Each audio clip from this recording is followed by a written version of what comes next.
되어 죽어지리라. 한날의 미랄 한날의 미랄 미랄 되어 깨어지리라. 땅에 떨어진 미랄 죽지 아니하면 한날 그대로 있고, 죽으면 싹이 나고 이삭 나고 열매 맺으리. 많은 열매 맺으리. 죽어지리라 깨어지리라. 주 안에서 많은 열매 맺으리. 죽어지리라 깨어지리라. 주 안에서 많은 열매 맺으리. 한날의 미랄 한날의 미랄 미랄 되어 죽어지리라. 한날의 미랄 한날의 미랄 미랄 되어 깨어지리라. 땅에 떨어진 미랄 죽지 아니하면 한날 그대로 있고, 죽으면 싹이 나고 이삭 나고 열매 맺으리. 많은 열매 맺으리. 죽어지리라 깨어지리라. 주 안에서 많은 열매 맺으리. 죽어지리라 깨어지리라. 주 안에서 많은 열매 맺으리. 누가복음 10장 38절로 42절 말씀 함께 봅니다. 그들이 길 갈 때 예수께서 한 마을에 들어가심에 마르다라 이름하는 한 여자가 자기 집으로 영접하더라. 그에게 마리아라 하는 동생이 있어 주의 발치에 앉아 그의 말씀을 듣더니 마르다는 준비하는 일이 많아 마음이 분주한지라. 예수께 나아가 이르되 주여 내 동생이 나 혼자 일하게 두는 것을 생각하지 아니하시나이까? 그를 명하사 나를 도와주라 하소서. 주께서 대답하여 이르시되 마르다야 마르다야 내가 많은 일로 염려하고 근심하나 몇 가지만 하든지 혹은 한 가지만이라도 족하니라. 마리아는 이 좋은 편을 택하였으니 빼앗기지 아니하리라 하시니라. 살리는 십자가 세 번째 시간, 본질을 살리는 십자가라는 제목으로 은혜를 나누기로 합니다. 본질을 살려야 돼. 본질, 뭐가 본질인지 깨달아야 돼요. 많은 사람들이 비본질을 쫓아갑니다. 본질을 깨달아야 돼. 예수님이 왜 이렇게 주여 중에 화려하고 있어? 이거 중요한 게 아니에요. 이건 본질이 아니에요. 예수님 입에서 나오는 하나님의 말씀, 그 복음이 본질이에요. 할렐루야. 십자가는 생명을 살리는 능력입니다. 예수 그리스도께서 십자가에서 죽으심으로 죄의 권세는 무력해졌고 죽음의 세력은 끝났습니다. 마틴 루터는 그리스도는 죄와 죽음과 악마 및 지옥의 정복자이시며 또한 죽음 가운데서 그를 믿는 사람들을 구출하시고 보존하시는 분이시다 라고 말했습니다. 베드로전서 2장 24절로 25절 친히 나무에 달려 그 몸으로 우리 죄를 담당하셨으니 이는 우리로 죄에 대하여 죽고 의에 대하여 살게 하려 하심이라. 그가 채찍에 맞음으로 너희는 나음을 얻었나니 너희가 전에는 양과 같이 길을 잃었더니 이제는 너희 영혼의 목자와 감독 되신 이에게 돌아왔느니라 그랬어요. 사탄은 십자가 그늘 밑에 거하는 성도를 넘어뜨리지 못합니다. 십자가의 용서와 사랑을 받은 성도를 무너뜨리지 못합니다. 사탄은 십자가의 권세를 덧입은 성도를 두려워합니다. 의인처럼 7번 넘어질지라도 다시 일어나려니와 악인은 재앙으로 말미암아 엎드러지느니라 그랬어요. 할렐루야. 그러므로 우리는 십자가의 능력으로 무장하여 자신의 영혼을 보호해야 합니다. 누구든지 십자가를 믿고 의지하는 자는 죄의 세력에서 벗어나 진리를 누리며 죽음의 권세를 이기고 새 생명을 얻게 됩니다. 십자가는 미움으로 인해 고통스러워하는 영혼을 사랑으로 이끌며 불신으로 고통스러운 자를 믿음으로 이끌어줍니다. 또한 십자가는 절망 가운데 빠진 영혼을 소망으로 인도해줍니다. 십자가는 상처로 인해 병든 인생을 사는 그런 사람에게 치유와 회복의 능력을 허락하십니다. 즉 십자가는 영혼을 살리고 영혼을 세우는 하나님의 능력입니다. 그래서 믿음의 경지에 이른 사람들은 십자가의 고난에 두려워하는 것이 아니라 오히려 십자가의 고난의 능력을 경험하게 해달라고 기도합니다. 성 프란시스코는 예수여 저로 하여금 영혼과 육체의 괴로움을 겪고 이건 뭔 기도야?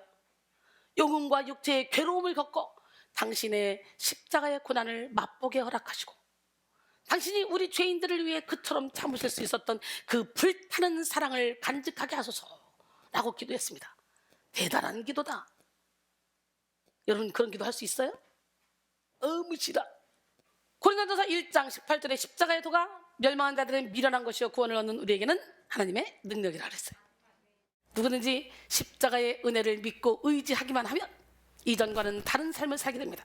우리 꼬망이들 이 밤이 맞도록 이렇게 예배를 드리고 있는데 내가 예배를 드려야지. 예, 원장님 설교하실 때 들어갈 거예요. 우리 서현이가 큰 목소리로 환하게 그러더라고. 이제 원장님 나오셨다 가자. 그러고 또 와서 쫙 앉아있잖아 우리 애기들이. 이가 큰 종들이 될 줄 믿습니다. 아기 때부터 이렇게 영성 훈련 받고 커봐. 제가 이렇게 인생을 행복하게 살고 있잖아. 세상이 나를 감당할 수 없을 정도로. 여러분들 제가 부럽잖아요.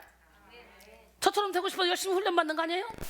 이렇게 어려서부터 영성 훈련을 받다 보면 일찍 나이 먹으면 잘 안 변해. 어렸을 때부터 이렇게 훈련을 받다 보면 어느 순간에 몸은 애기인데 마음은 바다같이 넓어서 모든 사람을 포용할 수 있는 능력이 생겨져. 신기하지. 제 옆에 붙어있는 사람들은 신기하게요, 어린 전도사고 어린 목사고 어린 권사인데도 불구하고 마음이 바다같이 넓어서 다 품어 내 마음을 그대로 닮아가더라고. 그렇습니다. 누구 옆에 붙어있느냐에 따라서 여러분의 인생이 달라져. 어떤 영적인 안내자를 만났느냐에 따라 달라져. 철저히 육에 속한 삶을 살았던 사람도 십자가의 은혜를 맛보는 순간 영에 속한 삶을 살게 되고, 어둠에 갇혀있던 사람도 십자가의 사랑을 깨닫는 순간 빛으로 나가게 됩니다. 십자가는 우리의 신분을 변화시키고 존재를 변화시켜 우리의 인생 전체를 변화시킵니다. 사탄은 십자가가 우리에게 어떤 능력을 가져다 주는지 깨닫지 못하게 막습니다. 영적 무지에 빠져서 십자가의 위력을 체험하지 못하게 합니다.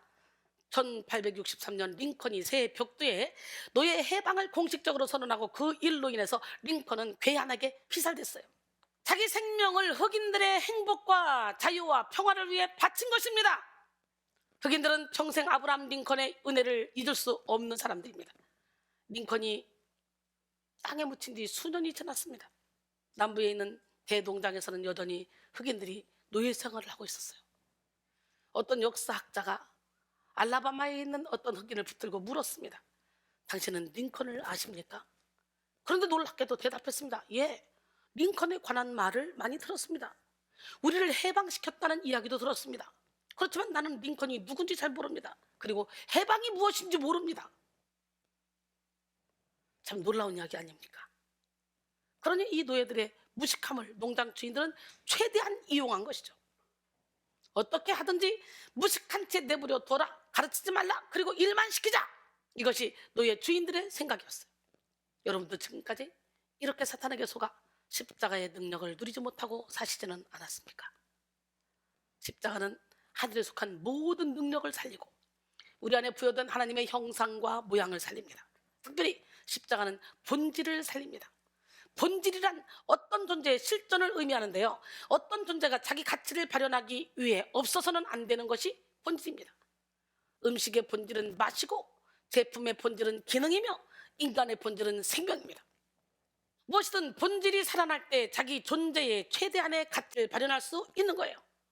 십자가는 우리 인생과 신앙생활 사역의 본질을 살립니다.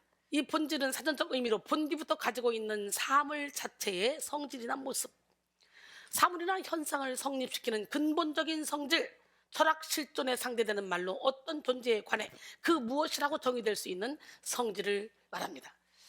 즉 십자가에 직면하는 순간 형식과 외식으로 가리워진 신앙의 본질이 살아나고, 욕심과 쾌락에 가리워진 사랑의 본질이 살아나며, 조건과 이기심에 가리워진 희생의 본질이 살아납니다. 사랑하는 성도 여러분, 십자가를 질 수 있냐는 물음에 예 라고 단호하게 대답할 수 있으십니까? 우리가 예수 그리스도를 본받아 우리의 십자가를 지는 순간 우리 안에 본질은 살아나고 비본질은 떠나갑니다.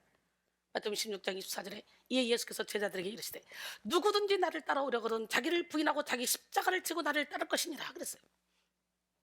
십자가 위에는 자기 부인이 있습니다.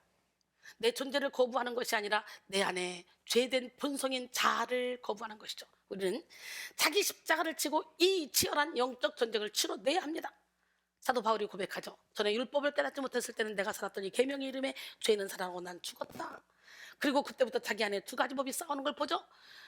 그리고 21절 이하에 보니까 그러므로 내가 한 법을 깨달았노니 곧 선을 행하기 원하는 나에게 악이 함께 있는 것이라. 내 속사람으로 하나님의 법을 즐거워하되 내 지체 속에는 한 다른 법이 내 마음의 법과 싸워 내 지체 속에는 죄의 법으로 나를 사로잡는 것을 보는도다. 오라 나는 곤고한 사람이로다. 이 사망의 몸에서 누가 나를 건져내랴. 우리는 십자가 위에서 정욕과 탐심을 십자가에 못 박아야 돼. 갈라디아 5장 24절에 그리스도 예수의 사람들은 육체와 함께 그 정욕과 탐심을 십자가에 못 박았느니라. 내 안에 자아의 껍질이 벗겨지는 만큼 우리 안에 하나님의 형상인 본질이 살아납니다. 육의 옷을 벗는 만큼 영의 옷을 입을 수 있고 겉사람을 내려놓는 만큼 속사람을 살찌울 수 있습니다. 예수 그리스도의 공생의 사역은 본질을 살리는 사역이었어요.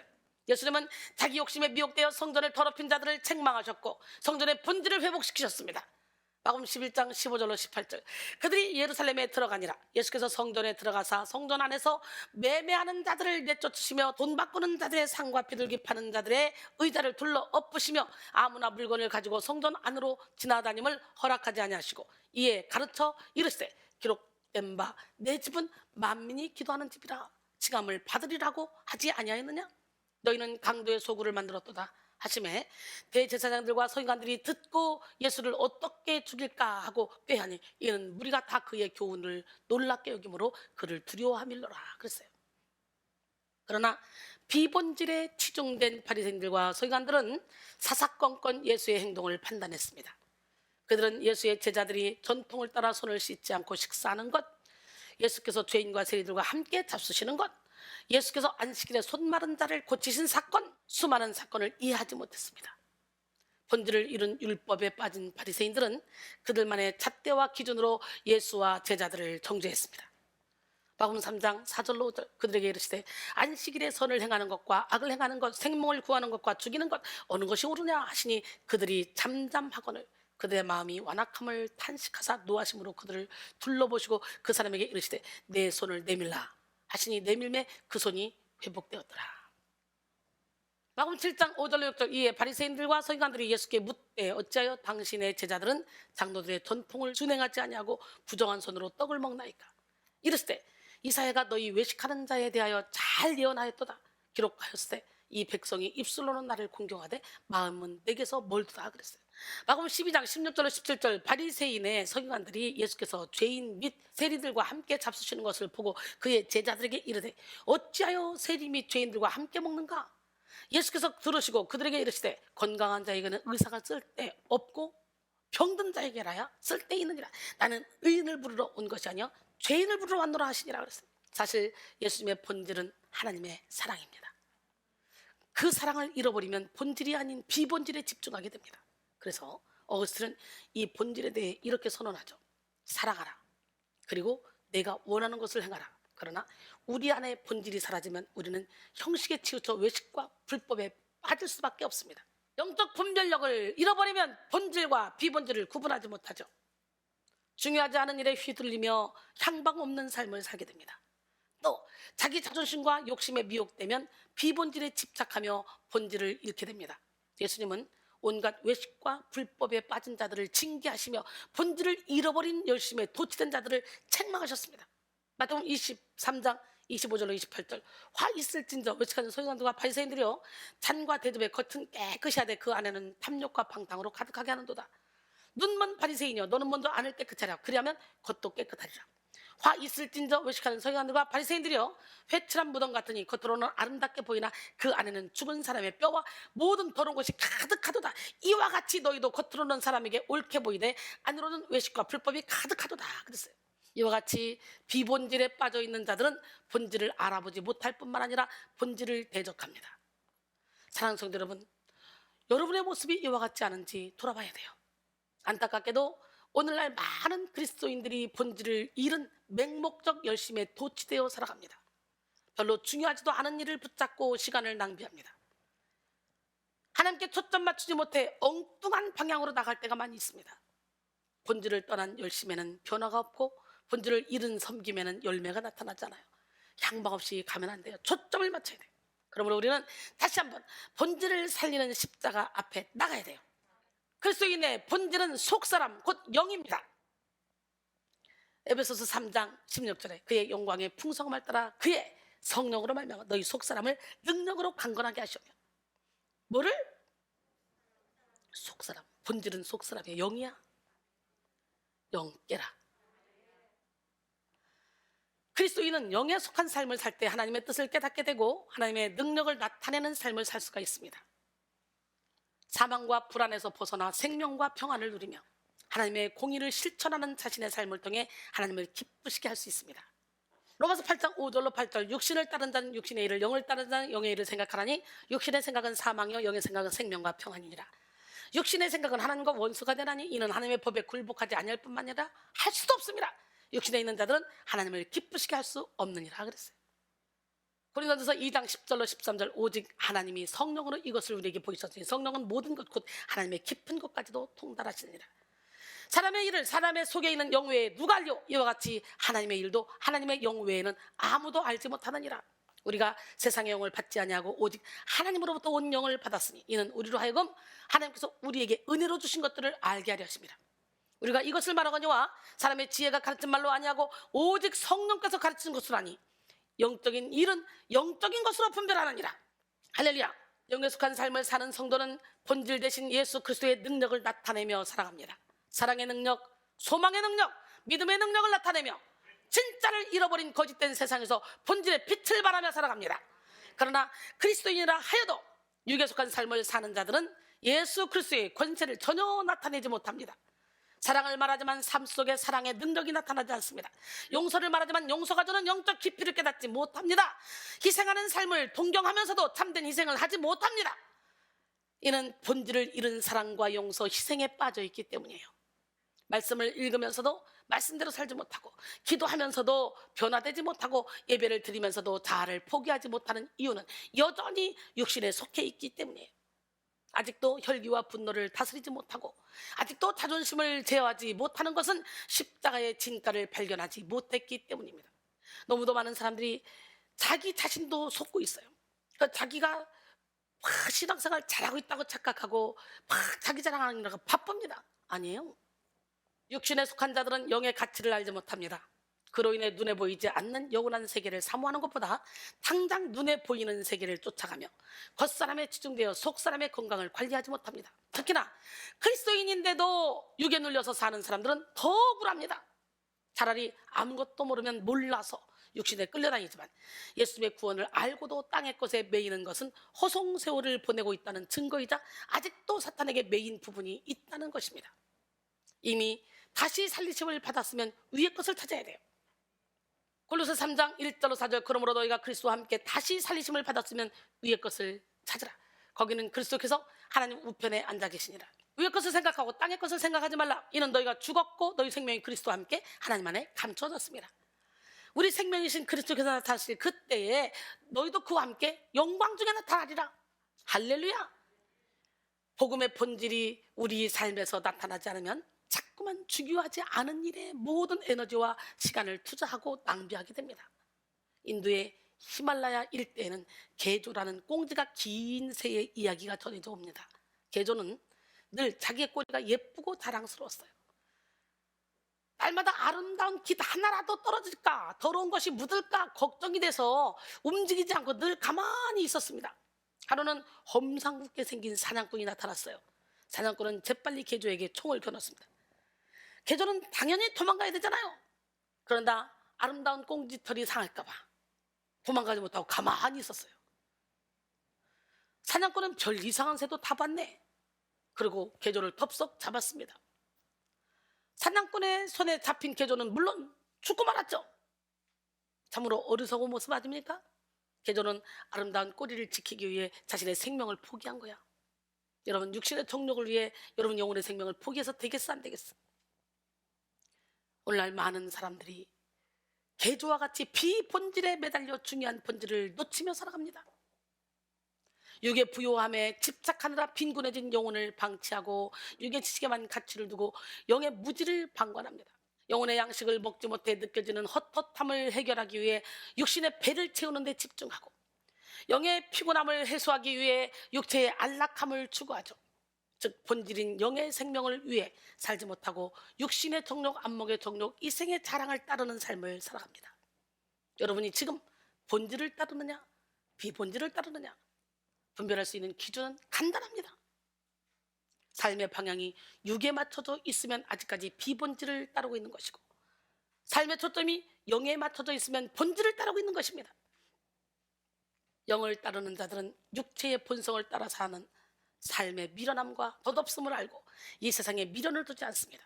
그러나 육을 따르는 자들은 이 세상이 주는 일시적인 쾌락에 마음을 쏟고 바람처럼 곧 사라질 거짓 만족에 집착하면서도 이내 속에서부터 올라오는 불안과 허무감을 감당하지 못하죠. 우리는 곧 사라질 것에 마음을 쏟게 하는 육체의 속성을 십자가에 못 박아야 돼요. 영적 전쟁 자체가 영과 육의 싸움이고 본질과 비본질의 싸움이에요. 하나님의 영은 본질을 따르게 하고 사탄은 비본질로 성도를 유혹하죠. 여러분, 치열한 영과 육의 싸움, 본질과 비본질의 싸움에서 승리하는 유일한 방법은 십자가의 능력으로 무장하는 거예요. 십자가의 능력은 영의 힘을 강하게 하고 본질을 살립니다. 그로 인해 성도는 영의 힘으로 육을 다스리게 되고 비본질에서 벗어나 본질을 따르게 됩니다. 그러므로 우리는 십자가의 능력을 붙잡아야 돼요. 교회가 강한 힘을 가졌던 때는 본질에 충실했을 때입니다. 초대교회가 극심한 박해 속에서도 빛을 잃지 않을 수 있었던 이유는 본질에 충성했기 때문이에요. 초대교회 성도들은 외부적인 박해와 가난보다도 영에 집중했습니다. 성령의 역사, 사랑의 교제, 조건 없는 섬김으로 교회를 세워나갔습니다. 사도행전 2장 44절로 47절, 믿는 사람이 다 함께 있어 모든 물건을 서로 통용하고 또 재산과 소유를 팔아 각 사람의 필요를 따라 나눠주며 날마다 마음을 같이하여 성전에 모이기를 힘쓰고 집에서 떡을 떼며 기쁨과 순전한 마음으로 음식을 먹고 하나님을 찬미하며 또 온 백성에게 칭송을 받으니 주께서 구원받는 사람을 날마다 더하게 하시니라 그랬어요. 할렐루야. 경제적, 사회적, 정치적으로 열악했던 초대교회 성도들은 오히려 영을 깨우고 교회를 살리기에 힘썼습니다. 초대교인들 중 몇몇은 복음을 전하는 것 때문에 목숨을 잃기도 했습니다. 감옥에 갇히기도 했습니다. 화형을 당하고 사자의 먹이가 되기도 했습니다. 돌에 맞아 죽기도 했어요. 그러나 막상 경제적, 사회적, 정치적으로 풍성해진 중세교회 성도들은 본질을 잃어버리고 육에 치우치게 되었어요. 본질을 잃게 된 교회는 금세 힘을 잃었습니다. 초대교회에서 중세교회까지의 역사에서 몇 가지 중요한 사건 중에 대표적으로 밀라노 칙령을 들 수가 있는데요. AD 313년에 콘스탄티누스의 밀라노 칙령은 로마에서 기독교가 공인을 받는 역사적인 순간이었습니다. 서방의 콘스탄티누스 황제와 동방의 리키니우스 황제가 공동 명의로 내린 밀라노 칙령은 수백 년 동안 많은 황제들로부터 박해를 받아온 기독교를 공인한 것이었습니다. 즉 박해받던 기독교가 국가의 보호를 받는 종교가 된 거죠. 그러나 역설적이게도 이때부터 교회의 타락의 역사는 시작됩니다. 교회에 권력이 생기고 물질이 쌓이면서 타락은 가속화되었습니다. 교회도 마찬가지예요. 교회가 막 커지고 재산이 막 쌓이잖아요. 그러면 교회가요 이제는 기업이 돼버려요. 기업이. 그래서 세상에 지탄을 받게 되잖아. 저는 교회를 비대하게 키워서 막 어깨 힘주는 그런 교회가 아니라 일단 교회를 세워서 거기서 주의 종들을 양성해서 우리는 작지만 큰 교회, 좀 더 효율적으로 주의 종들을 많이 양성해서 세계로 내보낼 사람들이야. 내보낼 사람들, 나가서 빛을 발할 사람들. 기독교 박해 기간 동안 쌓았던 경건의 능력은 무너지고 교회 안에 세속적인 분위기가 만연해졌습니다. 기독교 공인 후 중세의 교회는 절대 권력을 휘두르게 되었고 급속도로 세속화되기 시작했는데요. 1500년 이전의 성직 생활을 대표하는 단어는 뇌물수수, 성직매매, 재물 강요였습니다. 부자들은 영혼의 구원을 위해 사제들에게 돈을 떼어주기도 했고 헌금은 지옥을 면하게 하는 보험이 되어버렸습니다. 이와 같이 박해를 면하고 국교가 되었던 기독교는 오히려 본질을 잃고 타락하게 됐어요. 고린도서 8장 1절로 2절 보니까 마게도냐 성도들은요 아주 극심한 핍박과 극심한 가난이 있었지만 넘치는 기쁨으로 인해서 연보를 넘치도록 했다 그러죠. 찰스 킴볼은 그의 책 종교는 언제 타락하는가에서 종교가 사악해지는 5가지 징후에 대해서 깊이 있게 제시했습니다. 첫 번째 위험 신호는 자기들만이 절대적인 진리를 알고 있다고 주장하는 현상입니다. 두 번째는 맹목적인 복종을 요구하는 현상입니다. 맹목적인 복종을 요구하는 종교는 오히려 스스로 타락했음을 증명하는 것이나 다름이 없어요. 세 번째, 이상적인 시대를 확립하려는 태도다. 네 번째, 모든 수단을 정당화하는 것이다. 정당한 방법으로 종교적 목적을 실현하지 않고 타락과 세속화를 정당화하는 것은 종교 타락의 징조다. 다섯 번째로, 종교의 이름으로 전쟁을 선포하는 현상이다. 이기적인 명분으로 전쟁을 거룩하다고 선포하는 것은 종교가 타락했다는 명백한 징후이다. 한마디로 찰스 킴볼은 본질을 잃은 종교는 생명을 살리기는커녕 생명을 죽일 수 있다고 경고하고 있습니다. 이렇게 본질의 힘은 큰 영향력을 끼치죠. 십자군을 보니까 무섭더라고요. 종교의 이름으로 막 무자비하게 막 사람을 죽이고 막 그러더라고. 여러분, 그러므로 우리는 본질을 살리는 십자가를 가까이 해야 돼요. 썬다싱은 십자가에는 하늘의 복이 숨겨져 있다라고 말했어요. 십자가에는 뭐가 숨겨져 있어? 하늘의 복이. 십자가의 능력은 본질과 비본질을 분별하게 합니다. 십자가의 능력에 붙들리는 순간 본질과 비본질을 분별할 수 있게 됩니다. 이전에는 생명처럼 여겨졌던 육신의 것들의 유한성을 깨닫게 되고 정욕을 따르는 삶의 비참한 결말을 알게 됩니다. 야고보서 4장 14절에 내일 일을 너희가 알지 못하노다. 너희 생명이 무엇이냐? 너희는 잠깐 보이다가 없어지는 안개니라 그랬어요. 많은 사람들이 비본질에 치중된 삶을 사는 이유는 본질을 알아볼 수 있는 눈이 없기 때문이에요. 본질을 모르는 자들은 자꾸 엉뚱한 방향으로 나갈 수밖에 없습니다. 진짜를 모르기 때문에 가짜에 속듯이 본질을 모르기 때문에 비본질을 따르게 되는 거예요. 그러나 십자가는 진짜와 가짜를 구분하게 하고 본질과 비본질을 분별하게 합니다. 버릴 것과 취할 것을 분별하게 하고 끊어내야 할 것과 지속해야 할 것을 분별하게 합니다. 그래서 본질을 따르게 합니다. 그로 인해 십자가의 은혜를 맛본 사람은 비본질을 따랐던 옛사람을 과감히 버리고 본질을 따르는 새 삶을 살게 됩니다. 그래서 인즈는 이렇게 말했어요. 그대는 순례자인가 방랑객인가? 순례자는 어떤 곳을 향해 여행하고 있는 사람이다. 그러나 방랑객은 어떤 확정한 목적이나 목표 없이 그저 방황하는 사람이다. 그랬어요. 여러분, 하나님을 섬기는 일에 최선을 다했던 사도 바울은 예수 그리스도의 십자가 은혜를 깨닫고 난 뒤 자신이 본질이라 여겼던 것들을 다 배설물로 여기고 참된 본질을 따랐습니다. 빌립보 3장 7절로 9절.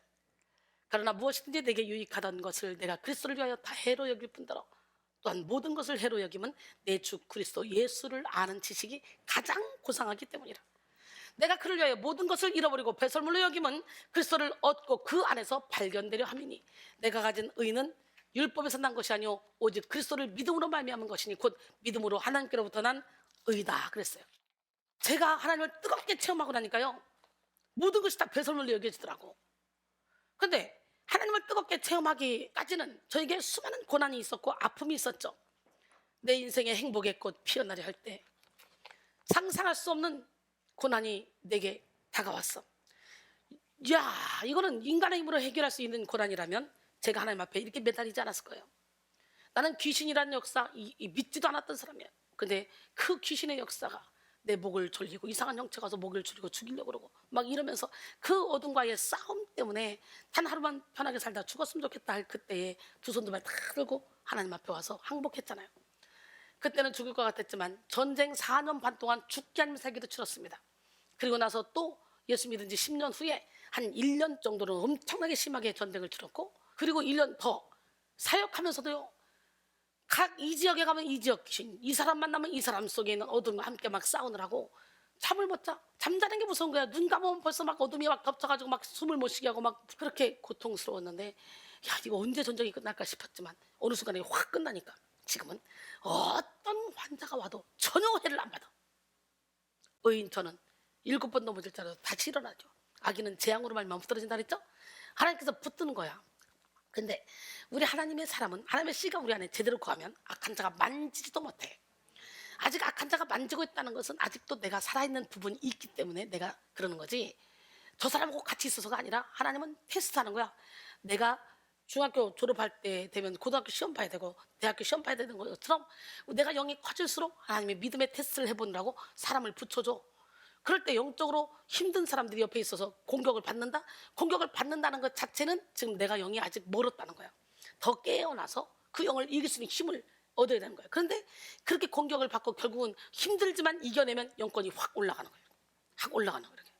이렇게 산을 넘으면 하나 넘을 때 힘들다 2개 넘고 3개 넘을 때 쉬운 것처럼. 그래서 꼭 그런 전쟁이 있어요. 영적 전쟁이 있어요. 우리 영적 전쟁에 승리합시다.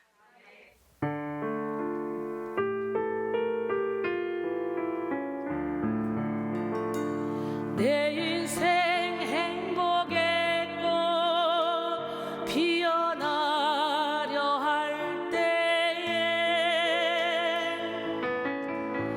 나를 불러 쓰시려고 내게 고난 허락하셨네. 한 번 더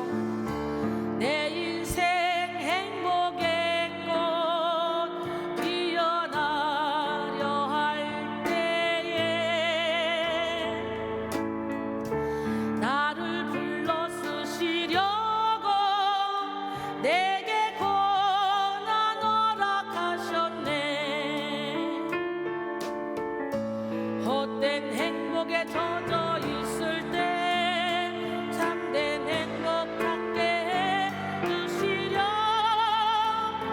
깨닫게 해주시려 나를 불러주셨네. 깨어지고 무너지고 상한 마음 가지고 주님께 나아갔을 때 주님 만나주셨네. 사랑하는 나의 자녀야 너는 두려워 마라. 내가 너와 함께하리라. 너는 놀라지 마라. 내가 너를 도와주리라. 나의 오른손으로 너를 붙들리라. 너를 지켜주리라. 사랑하는 나의 자녀야 너는 두려워 마라. 내가 너와 함께하리라. 너는 놀라지 마라. 내가 너를 도와주리라. 나의 오른손으로 너를 붙들리라. 너를 지켜주리라. 자기 이름 불러봐요. 사랑하는 나의 순이야 너는 두려워 마라. 내가 너와 함께하리라. 너는 놀라지 마라. 한 번 더. 내가 너를 도와주리라. 나의 오른손으로 너를 붙들리라. 너를 지켜주리라. 아멘. 사도 바울이 배설물로 여겼던 모든 것들은 세상 사람들이 봤을 때 가장 중요하게 여기는 본질과도 같은 것들이었어요. 학력, 배경, 지식, 명예, 권세였습니다. 그러나 십자가가 그에게 공급하는 능력에 비하면 아무것도 아니었어요. 더 나아가 본질을 발견한 사도 바울은 자기 생명까지도 아끼지 않고 주의 일에 몰입했습니다. 사도행전 20장 23절에 오직 성령이 각성해서 내게 증언하여 결박과 환난이 나를 기다린다 하시나 내가 달려갈 길과 주 예수께 받은 사명 곧 하나님의 은혜의 복음을 증언하는 일을 마치려 하면은 나의 생명조차 조금 더 귀한 것으로 여기지 아니하노라. 할렐루야.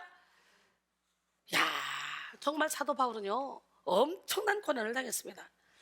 그 고난의 밤에 노래하게 하시는 하나님을 만났고 감옥에서 찬양하고 기도할 때 옥토가 흔들리고 옥문이 열리고 모든 사람이 내었던 착고가 다 풀어지는 역사가 일어나고 간수가 구원받고 간수 가족이 구원받는 역사가 일어났어요. 십자가의 능력은 사명에 충실한 삶을 살게 합니다. 본질을 발견한 사람은 본격적으로 본질에 충성한 삶을 살게 되는데요. 본질을 발견했다면서 본질에 충실하지 못한 것은 잘못된 거예요. 본질을 붙잡는 사람은 이 세상이 보여주는 대로 들려주는 대로 따라 살지 않습니다. 영원한 세계를 바라보며 이 땅에서 주어진 시간 속에서 하나님이 맡기신 일을 감당하는 데 집중하게 됩니다. 고린도서 4장 16절로 18절 그러므로 우리가 낙심하지 아니하니 우리의 겉사람은 낡아지나 우리의 속사람은 날로 새로워지도다.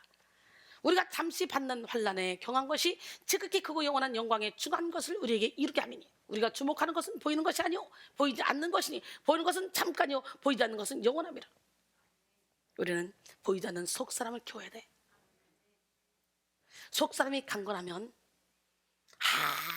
아무리 핍박이 와도 환난이 와도 고난이 와도 죽음 앞에 있어도 해를 받잖아요. 오늘 여러분의 속사람을 강건하게 하셔요. 나 이것 때문에 상처받았어. 나 이것 때문에 힘들어. 나 저 사람 때문에 힘들어. 이거는 아직 내 속사람이 연약한 갓난애기라는 증거야. 여러분 생각해봐. 어린아이들이 태어나면요 못생긴 애들도 있어. 근데 못생긴 애들이 있는데 못생겼다고 합니까? 다 이쁘다 그러잖아요. 어린아이 그 자체, 천진난만한 그 자체가 이쁜 거예요. 그때는요 똥 싸든 오줌 싸든 그냥 이쁩니다. 그 애기가 똥 쌌다고 두드러 패는 사람 어디 있어? 잘 먹고 똥 퍽퍽 싸면 이쁘다. 잘 먹고 이쁘다. 이쁘다 그러지. 똥도 더럽지가 않아. 근데 5살, 6살, 7살 먹었는데 계속 똥 싸고 오줌 싸고 해봐. 이뻐요? 냄새가 안 나요? 그런 것처럼 아기 때는 무조건적으로 품어야 되는 거예요. 그러면 신앙생활 몇십 년 한 사람이 왜 저 지경이야? 그게 아니라 몇십 년 했지만 저 사람은 아직 영적으로는 태어나지 못했구나. 저 사람이 영적으로 갓난아기구나. 교회 앞장서 막 일은 하고 다니는데 하는 행동을 보니까 영적으로 애기구나. 그러면 사랑으로 품어서 오줌 닦고 똥 닦고 닦아서 함께 키워나가야지. 어떻게 저럴 수가 있어? 저 사람 보니까 나 교회 다니고 싶지 않아. 아니 이순이가 그렇게 가르쳤어?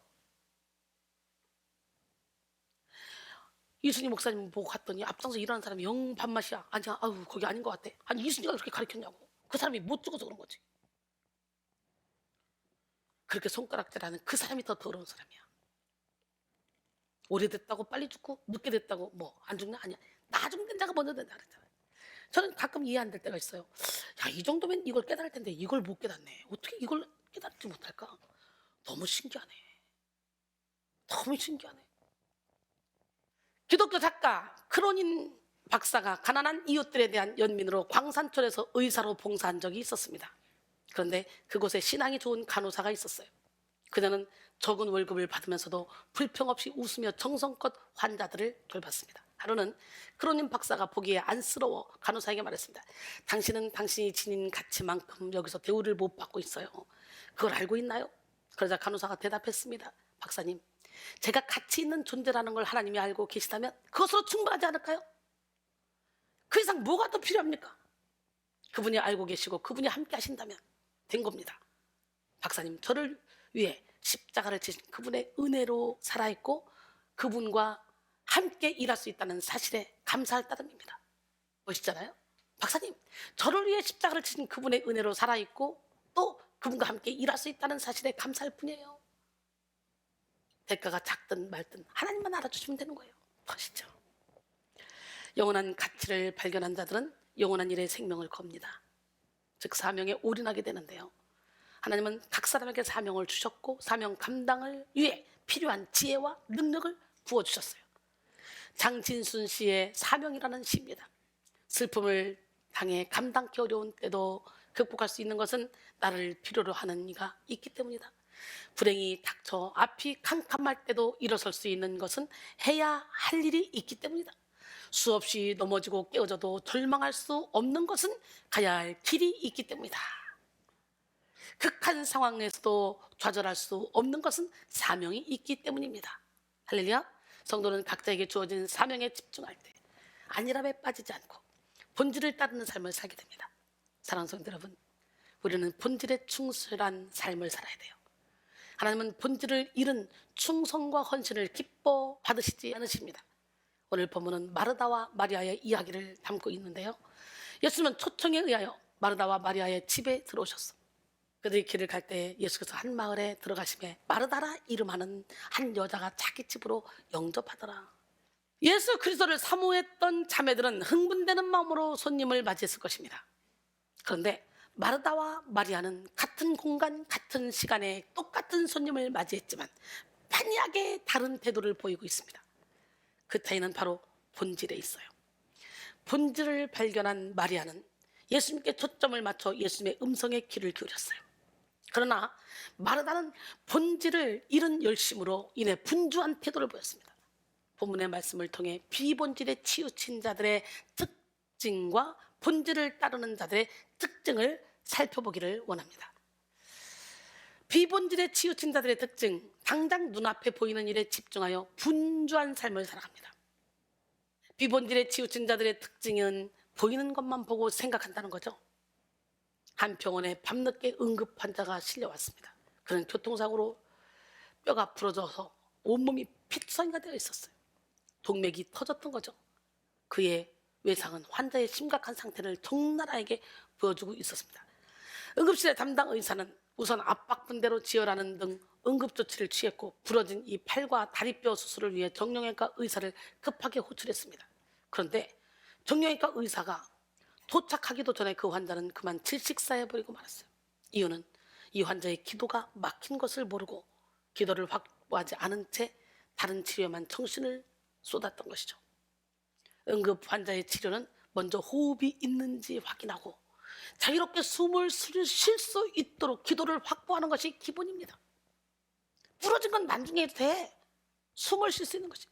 이와 같이 비본질에 치우친 자들은 당장 눈앞의 것만 해결하려는 특징을 가지고 있습니다. 현대인들은 빠르게 변화되는 세상 속에서 정작 중요한 것이 무엇인지 알지 못한 채 분주한 삶을 살고 있습니다.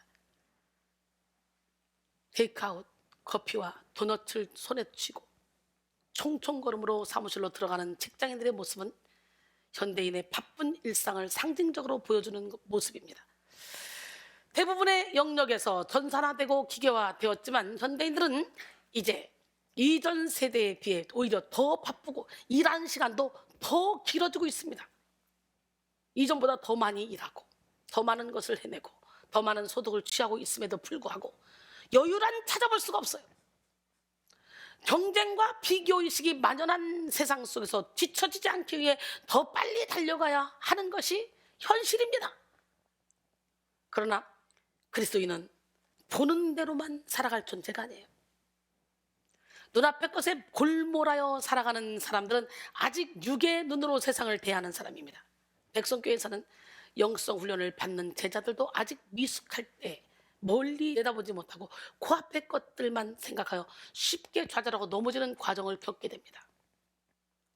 영적인 세계에서는 천년이 하루가 천년 같잖아요. 하나님 앞에서의 삶을 회복하고 본질을 깨달으면 언제든지 모든 것이 순리대로 진행이 됩니다. 우리의 본질은 소유에 있지 않아요. 예수 그리스도가 우리의 본질입니다. 비본질을 쫓아 살아가면 그 끝은 허무와 공허뿐이에요. 그러나 본질인 그리스도의 십자가를 쫓으면 영원한 생명을 얻게 됩니다. 그렇기에 그리스도인은 이 세상 속에 살면서도 이 세상을 다스리시고 통치하시는 하나님의 섭리를 바라봐야 합니다. 하나님의 뜻에 집중하여 하나님의 뜻을 이루는 삶을 살아가야 됩니다. 그러나 육에 속한 자들은 육신의 차원에서 벗어나지 못하기 때문에 하나님의 뜻을 깨달을 수 없습니다. 오늘 본문의 주인공 마르다가 바로 분주함의 대표적인 모델이죠. 마르다는 예수를 집에 초청할 만큼 예수님을 사모했지만 정작 예수의 뜻에는 관심이 없었습니다. 그저 눈에 보이는 일을 해야 한다는 생각에 갇혀 있었어요. 오늘 누가복음 10장 40절 본문이죠. 마르다는 준비하는 일이 많아 마음이 분주한지라 예수께 나아가 이르되 주여 내 동생이 나 혼자 일하게 두는 것을 생각하지 아니하시나이까? 그를 명하사 나를 도와주라 하소서. 여기서 마음이 분주한지라에 해당하는 페리스파오는 사방에서 끌어당기다 라는 의미를 가지고 있습니다. 사방에서 끌어당긴다. 마음이 분주해요. 즉 마르다의 마음이 차분하게 안정되어 있지 못하고 분주하고 들떠 허둥지둥대고 있다는 것을 암시하는 거예요. 마르다는 준비하는 일이 많아 분주했는데요. 준비하는 이 일은 디아코니안으로 봉사, 섬김의 의미를 가지고 있습니다. 마르다는 지금 예수와 그의 제자들이 먹을 음식을 준비하는 일에 마음이 분주했던 거예요. 물론 손님 맞이를 위해 음식을 준비해야 하는 것은 사실입니다. 그러나 마르다는 지금 예수님께서 원하시는 것이 뭔지 알지 못했어요. 그저 자기 틀에 갇혀서 음식을 많이 준비해야 한다는 그 생각에 빠져 있었던 거죠. 즉 마르다의 열심은 예수를 위한 열심이 아닌 자기 만족과 자기 유익을 위한 열심이었어. 오늘날 대부분의 성도들이 하나님을 위해 분주하게 많은 일을 하는 것이 참된 신앙이라고 생각합니다. 그러나 하나님의 마음을 알지 못한 채 열심을 내는 것은 오히려 초점을 맞추지 못해 아무런 유익을 가져오지 못해요. 초점 맞추지 못하면 열심을 안 내는 게 나아. 열심을 안 내면 다른 사람이라도 열심을 내서 그 일을 이루어 놓아. 내가 앞장서 열심을 내서 엉뚱한 데로 끌고 가버리면 갖고 오기가 더 힘들어. 하나님만 못해. 초점 맞추는 여러분 모두가 되기로 합니다. 심지어 사탄은 성도에게 초점 맞추지 못한 열심에 빠지게 해서 하나님의 일을 그르치게 만듭니다. 초점 맞추지 못한 열심으로 하나님의 사역을 방해하게 합니다. 두 번째로 비본질에 치우친 자들은 육신의 힘, 곧 자기 힘으로 열심을 내는 거예요. 여러분, 하나님의 일을 하나님이 주신 영의 힘으로 해야 되는데 영의 힘으로 하는 게 아니라 육의 힘으로 하려고 하니까 힘든 거예요. 육체의 힘을 의지하여 육의 힘, 곧 자신의 힘으로 열심을 내는 사람들 참 많은데요, 그 금방 지치는 거예요. 그리고 생색내는 거예요. 나는 이렇게 하는데 저 사람은 뭐야, 중직이면서 왜 일을 안 해? 자기 힘으로 내는 열심은 곧 자기 의에 도취되게 되고 또 영육으로 고갈된 삶을 살 수밖에 없어요.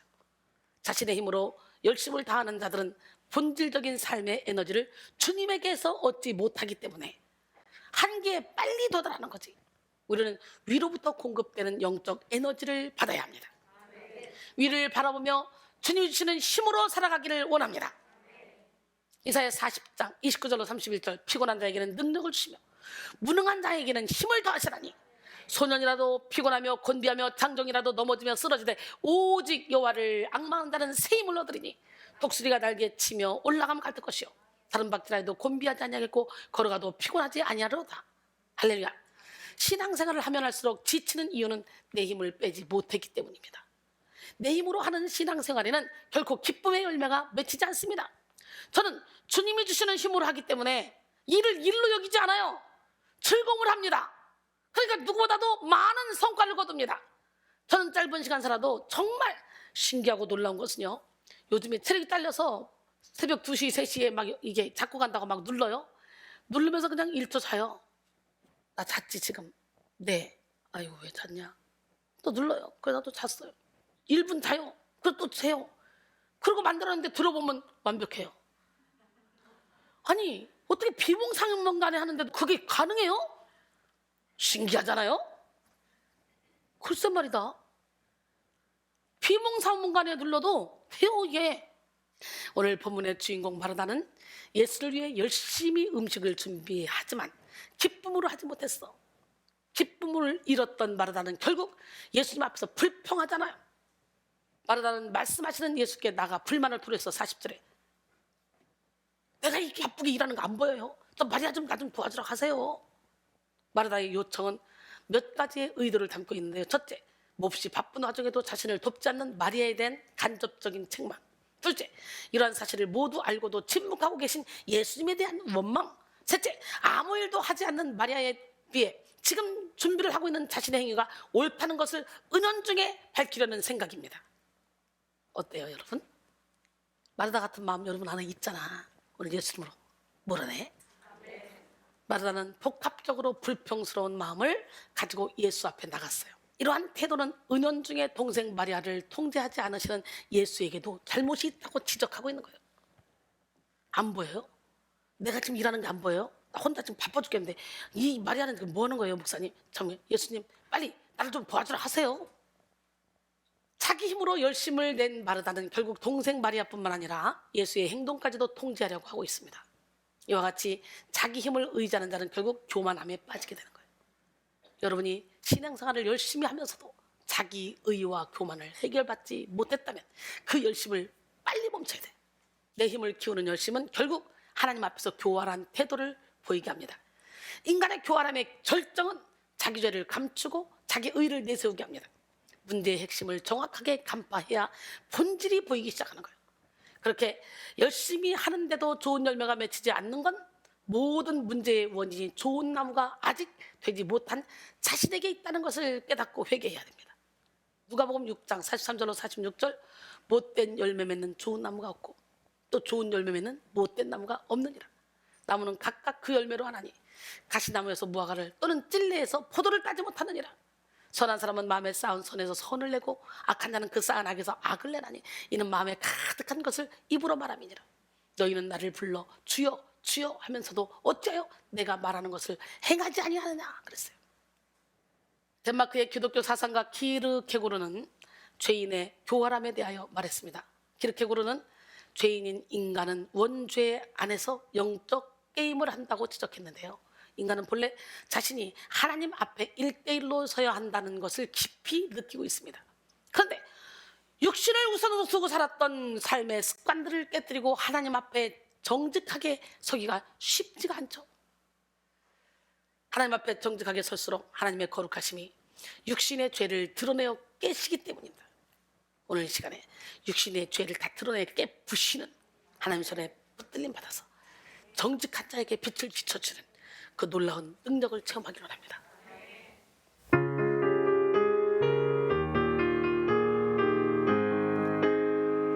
하나님은 정직한 자들의 삶에 빛을 비춰주시리. 하나님은 성결한 자들의 삶에 빛을 비춰주시리. 하나님은 정직한 자들의 삶에 빛을 비춰주시리. 하나님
인간 죄가 드러나면 드러날수록 자신이 회개도 해야 되고 변화된 삶도 살아야 된다는 것을 잘 알고 있잖아요.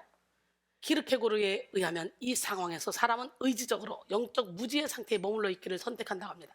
하나님에 대하여 알면 알수록 자기 실체를 알아야 하는 일이 괴로움으로 적당히 아는 삶, 이 상을 알려고 하지 않는 것이죠. 즉 교활한 죄인은 하나님과의 대면을 피하고자 무지를 선택한다는 것. 무지, 이런 사람은 하나님 앞에서 자신의 위치를 모르고 자기 의를 자랑하게 됩니다. 마르다는 열심을 내는 자신이 옳다는 생각으로 불만을 호소했지만 예수께서는 그러한 마르다의 모습을 안타까워하셨습니다. 예수님은 비본질에 치우쳐 홀로 분주한 마르다에게 염려하고 근심하고 이런 거 하면 안 된다고 권면하고 계시는 거예요. 누가복음 10장 41절로 42절, 주께서 대답하여 이르시되 마르다야 마르다야, 네가 많은 일로 염려하고 근심하나 몇 가지만 하든지 혹은 한 가지만이라도 족하니라. 마리아는 이 좋은 편을 택하였으니 빼앗기지 아니하리라 하시니라 그랬어요. 예수는 애초부터 많은 음식을 대접받기 원하지 않으셨습니다. 예수님은 오히려 마음을 나누길 원하셨어요. 마르다의 이름을 2번에 걸쳐 부르는 이중호적을 사용했습니다. 이는 마르다에 대한 깊은 애정을 나타내는데요, 예수는 마르다의 식사를 대접하려는 정성스러운 행위 자체에 대해서는 동정적인 마음을 지니고 있으셨습니다. 그러나 문제는 마르다의 마음이 여러 가지 생각으로 나누어지고 혼란해져 있다는 것이었어요. 염려하고에 해당하는 메림나스는 과도한 욕구로 인해 어지럽게 분열된 심적 상태를 나타냅니다. 마르다는 여러 가지 분주한 생각으로 인해 마음이 산란했습니다. 물론 음식을 준비하는 일이 중요하지 않은 것은 아니에요. 그러나 예수님은 더욱 중요한 일은 육적인 일이 아니라 영적인 일이며 바로 마리아가 영적인 우선순위를 바로 따르고 있음을 말씀하셨습니다. 당시 예수님은 십자가를 치시기 위해 예루살렘으로 올라가시는 중이셨어요. 그 시점에 있어서 예수의 말씀을 듣는 일은 더욱더 중요한 일이었습니다. 십자가에 못 박힐 날을 며칠 남기지 않은 그 시점에 예수님은 하나님의 뜻과 마음을 나누고 싶으셨을 것입니다. 마르다는 예수님의 마음을 알지 못했지만 마리아는 예수님의 마음에 초점이 맞춰져 있었어요. 본질을 살리는 십자가의 은혜를 맛본 자의 모습을 살펴보면 영적 가치를 알아보고 은혜를 차지합니다. 할렐루야. C.S. 루이스는 그의 설교집 영광의 무게에서 우리는 무한한 기쁨을 준다고 해도 술과 섹스와 야망에만 집착하는 냉담한 피조물들입니다. 마치 바닷가에서 휴일을 보내자고 말해도 그게 무슨 뜻인지 상상하지 못해서 그저 빈민가 한 구석에서 진흙 파이나 만들며 놀고 싶어하는 철없는 아이와 같습니다. 우리는 너무 쉽게 만족합니다 라고 말합니다. 영적 가치를 모르는 자들의 모습이 마치 이와 같습니다. 우리는 영적 가치를 알아보고 은혜를 맛보고 누려야 됩니다. 이순이가 영적 가치를 알아보니까 365일 항상 행복하게 사는 거예요. 어떤 거에도 매이지 않는 거예요. 용서하지 못할 사람이 없고 이해되지 못할 사람이 없고 품지 못할 사람이 없는 거예요. 다 그 사람이 색깔별로 다 맞춰줄 수 있어요. 이거는 이순이의 힘 아니에요. 예수님의 마음을 품으니까, 주님이 그런 마음을 주시니까. 제가 바보같이 보입니까? 제가 손해볼 짓 할 것 같이 보입니까? 아니에요. 저요 엄청나게 예리한 사람이에요. 제가 하나님 일 하기 전에도 전 투잡, 쓰리잡, 말 세고 뭘 해도 열심을 다해서 했고 어떤 분야에서든지 제가 앞장서 갔어요. 성격 자체가 그래요. 그런데 제가 바보처럼 손해보고 살겠어? 내가 막 착해 보이고 순수해 보이고 앞만 보고 달려가니까 나를 아무것도 모르는 맹추라는 조주영, 김성식, 옛날에 둘이가 보니까 나를 맹추로 알고 있더라고. 원장님이 너무 순진해가지고 멋쩍어서 내가 웃었어요. 야 까불지 마라. 정말 세상 가운데서도 멋지게 살았어요. 제가 몰라서 져주는 거 아니고 몰라서 말 안 하는 거 아니고 다 알고 한 수 위에 있어. 여기서 딱 여기 앉아 있어. 근데 내가 그냥 다 막 그냥 노심초사, 아이고 저렇게 순진해가지고 저렇게 착해가지고 저 어떻게 당하면 어떻게, 나 한 번도 누구한테 당해본 적이 없어요.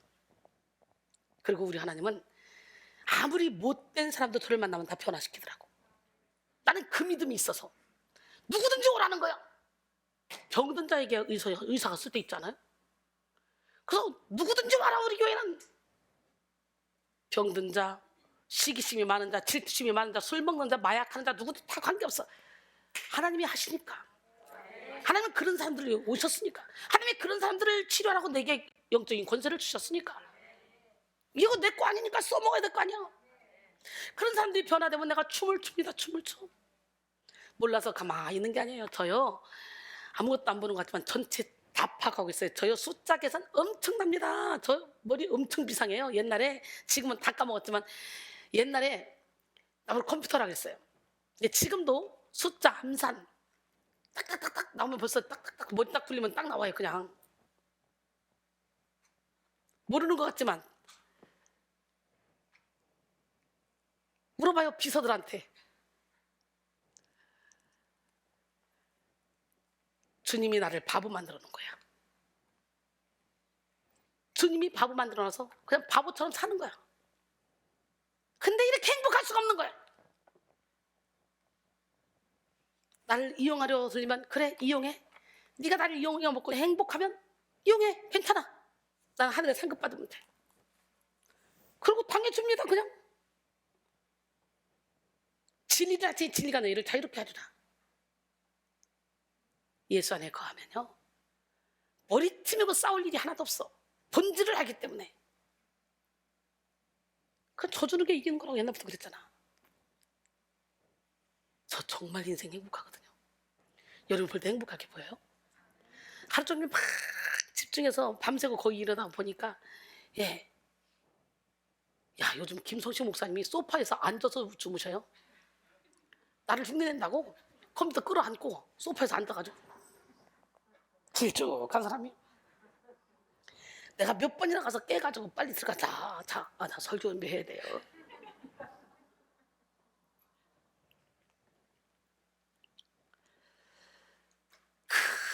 기른 사람이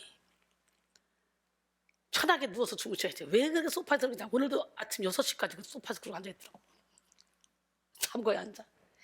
저는 요즘 체력이 딸려가지고요 막 오후 전에 그냥 완전히 뻗어버려. 체력이 이상하게 딸리네. 그래가지고 이쪽에 나올 때쯤 되잖아요. 딱 눈 뜬 시간부터는 1초도 딴 시간 안 보내. 쫙 일을 하거든요. 여기 나올 때쯤 되면 거의 파김치야. 죽겠다. 어떡하지? 근데 여기만 나오면요 신기가 대단해. 지금도 어때요? 막 힘이 넘쳐 보이잖아요. 여호와의 신, 여호와의 영이 내가 임하니까 오늘 여러분 여기 올 때 막 피곤하고 지친 몸 이끌고 왔는데 여기서 막 찬양하고 예배에 드리다 보니까 막 여러분 힘이 이렇게 나지 않아요? 네, 주를 앙망한 자 올라갑니다. 우리 올라갑시다.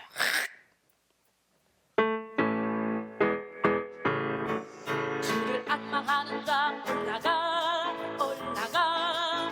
목소리 낮지 모든 싸움 이기고 근심 걱정 벗수는 올라가 올라가. 목소리 낮지 주 앙모하는 자 주 앙모하는 자 주 앙모하는 자 늘 강건하리라. 악모하는 자 걸어가 걸어가 고단지 않게 길을 잃은 양떼를 두루 찾아다니며 걸어가 걸어가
알아보았던 마리아는 언니의 분주한 모습에도 아랑곳하지 않고 예수께 집중했습니다. 그리고 예수의 발치에 앉아 적극적으로 은혜를 타지했어요.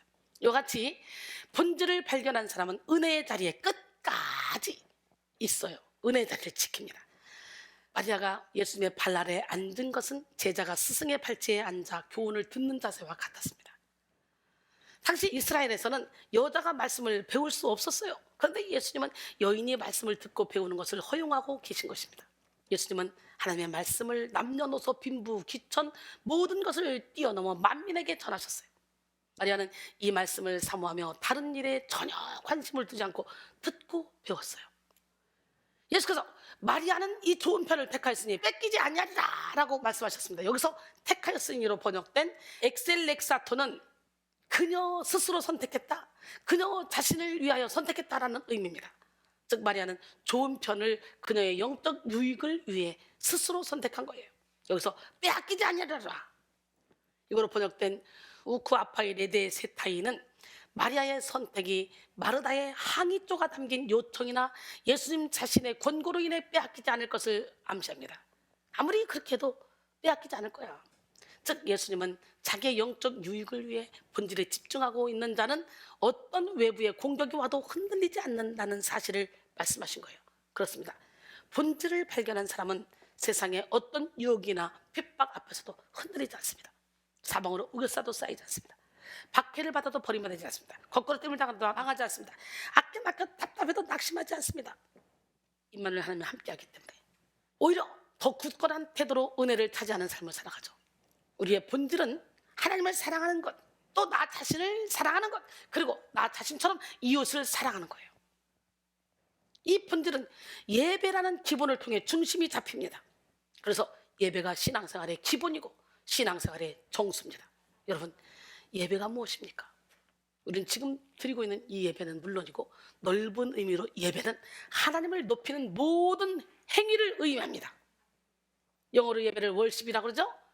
그 단어는 두 개의 말에서 유래합니다. 월스, 가치 있는, 신분이라는 뜻이죠. 그러니까 하나님이 가장 위대하신 분이므로 그분에게 최상의 가치를 올려드리는 행위가 바로 예배죠. 다시 말하면 하나님의 영광과 위대하심을 찬양하는 것입니다. 그리고 그분의 놀라운 은혜에 감사하는 것입니다. 하나님을 하나님으로 인정하는 것, 하나님이 행하신 모든 일을 감사하는 것, 이것이 예배입니다. 하나님은 저와 여러분을 예배자로 삼으시기 위해서 지으셨습니다. 이사야 43장 7절에 내 이름으로 불려지는 모든 자 곧 내가 내 영광을 위하여 창조한 자를 오게 하라. 그를 내가 지었고 그를 내가 만들었느니라. 이사야 43장 21절에 이 백성은 내가 나를 위하여 지었나니 나를 찬송하게 하려 함이라. 그래서 예배하는 인생은 우리 인생의 이유입니다. 이유.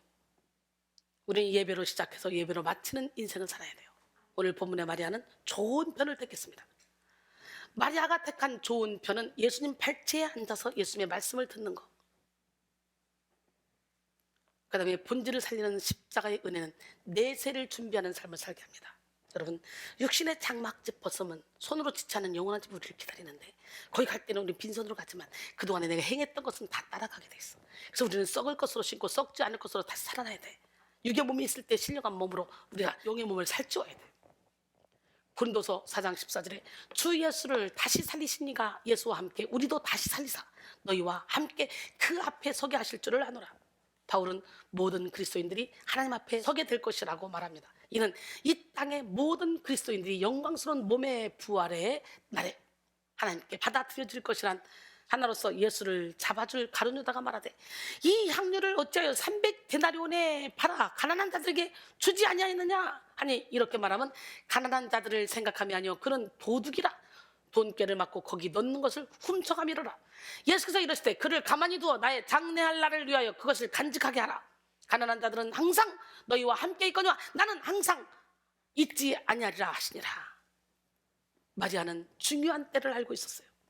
가난한 자들은 언제든지 도와줄 수 있고 다른 방편으로도 도와줄 수 있는 일이었습니다. 그러나 예수님은 곧 이 땅을 떠날 것을 알고 있었어요. 그래서 곧 떠나실 예수님의 길을 준비하고 후에 받을 예수의 영광에 동참하게 될 은혜를 마리아는 누리게 된 거예요.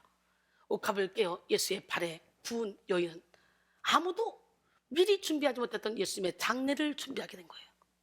살아계신 하나님의 아들의 죽음을 준비하던 지혜는 영원한 생명을 얻게 하였고, 예수님의 끝을 아름답게 장식하는 영광을 누리게 됐고, 예수님의 이름이 거론되는 그곳에 이 여인의 이름도 함께 거론하라고 이렇게 칭찬할 만큼 영광스러운 삶을 살게 됐습니다. 이 여인은 하나님과 사람에게 영원히 기억되는 인생의 축복을 얻었어요. 영원히 사람들과 하나님께 기억되는 영광받게 된 이 마리아는 드린 것에 비해 아주 큰 영광을 누리는 삶을 살게 된 것이죠. 사랑하는 성도 여러분, 우리 또한 내세를 준비하는 지혜로운 삶을 살아야 돼요. 결론적으로 오늘 우리는 살리는 십자가 세 번째 시간, 본질을 살리는 십자가라는 제목으로 은혜를 나눴는데요. 오늘날 수많은 그리스도인들이 살아계신 하나님의 능력을 나타내지 못하는 궁극적 이유는 본질을 잃어버렸기 때문이에요. 그러나 십자가의 능력은 본질을 회복하며 본질을 살리는 능력이에요. 십자가의 은혜를 맛본 사람은 본질을 따르는 삶을 살게 되는데요, 십자가의 능력은 본질과 비본질을 분별하게 하고 사명에 충실한 삶을 살게 한다 그랬죠. 본질을 발견한 사람은 본질에 충실합니다. 그러나 본질을 발견하지 못한 사람은 비본질에 치우치게 됩니다. 오늘 본문의 주인공 마르다는 비본질에 치우쳤고, 마리아는 본질을 붙잡았어요. 영원토록 칭찬을 받죠. 결국 예수님의 마음이 있던 곳에 머물렀던 마리아는 은혜를 차지하게 됐죠. 초대는 누가 있어? 마르다가 있어요. 그러니까 열심히 일을 하고 엉뚱한 사람이 축복을 받는 거예요. 오늘 여러분 지혜가 있어야 돼. 초점을 맞춰야 돼. 우리 또한 본질을 따라 살아감으로 은혜를 누리며 살아야 돼요. 비본질에 치우친 자들은 당장 눈앞에 보이는 일에 집중하며 분주한 삶을 살아갑니다. 또 육신의 힘, 곧 자기 힘으로 열심을 냅니다. 그러나 본질을 따르는 자들은 영적 가치를 알아보고 은혜를 차지합니다. 내세를 준비하는 삶을 살아서 영원토록 해같이 빛나는 삶을 살게 됩니다. 사랑하는 성도 여러분, 본질을 살리는 십자가 능력으로 말미암아 날마다 은혜를 누리며 영원한 생명을 위해 살아가는 지혜로운 성도들이 다 되기를 주님의 이름으로 축원합니다. 할 수 있다 하신 주님 함께 찬양합니다. 할 수 있다 하신 주님, 할 수 있다 하신 주님, 믿는 자에게 능치 못함 없다 하신 주님, 내게 능력 주시는 자 안에서 모든 것을 할 수 있다네. 능력 주신 주 안에서 모든 것을 할 수 있다네. 믿는 자들에게 따르는 거죠. 저희가 내 이름으로 마귀를 쫓아내며 새 밤은 말하며 뱀을 집어 올리며 무슨 놈을 막실지라도 해를 받지 아니하고 없는 사람에게 손으로는 나으리라 하시더라. 할 수 있다 하신 주님, 할 수 있다 하신 주님, 믿는 자에게 능치 못함 없다 하신 주님, 내게 능력 주시는 자 안에서 모든 것을 할 수 있다네. 능력 주신 주 안에서 모든 것을 할 수 있다네. 능력 주신 주 안에서 모든 것을 할 수 있다네. 할렐루야. 여러분 모두가 다 이 십자가의 능력을 받아야 돼요. 아직 못 박지 못한 여러분의 모든 속성을 십자가의 못만 박으면 여러분은 좋은 나무가 돼서 좋은 열매를 맺게 됩니다. 좋은 나무, 나쁜 나무, 우리는 무슨 나무인가? 좋은 나무, 좋은 열매, 나쁜 나무, 나쁜 열매. 버거운 마음에만 달고 닦아온 거네요. 아름다운 마음으로 좋은 나무 많이 심어 예수님의 사랑으로, 예수님의 능력으로 좋은 열매 많이 맺어 빛 가운데 나가리. 빛의 열매 모든 착함 의로움과 진실함이니 모든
주님 오신 날, 기쁘고 즐거운 날, 바로 지금이 주님 오신 날이에요. 주님 오신 시간이야. 지금 하나님 만나서 모든 융악의 결박을 풀고 진리 안에 자유까지 거해야 돼.